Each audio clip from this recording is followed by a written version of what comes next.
We are a year on from Hamas's October the 7th atrocity. So where does it leave Israel, the wider region and the world watching on?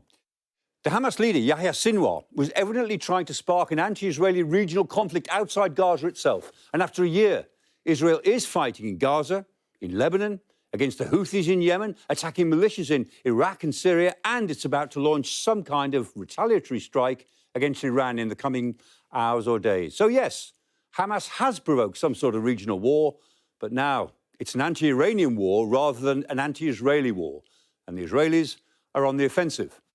The IDF has killed Ismail Haniyeh and Mohammed Deif. The only top Hamas leader still at large is Yahya Sinwar, and they claim to have killed or eliminated at least 17,000 of Hamas's estimated 25,000 terrorists and dismantled most, they say, of the 24 battalion structures that Hamas operated in.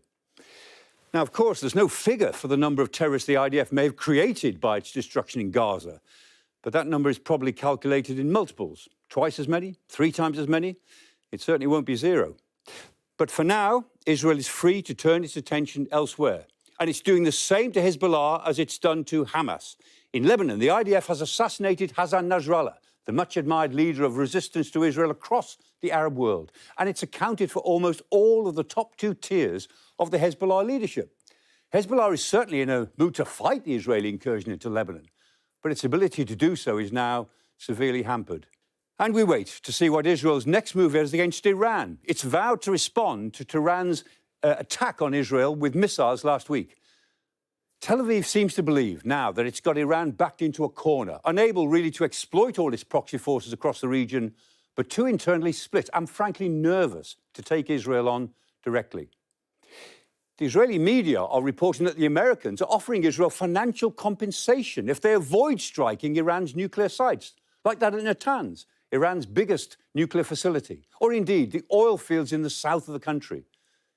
Now, if the Israelis do choose Iran's oil industry, the target could be Khag Island, which hosts Iran's largest oil terminal. 90% of Iran's oil exports flow through it, so an attack on that could be crippling.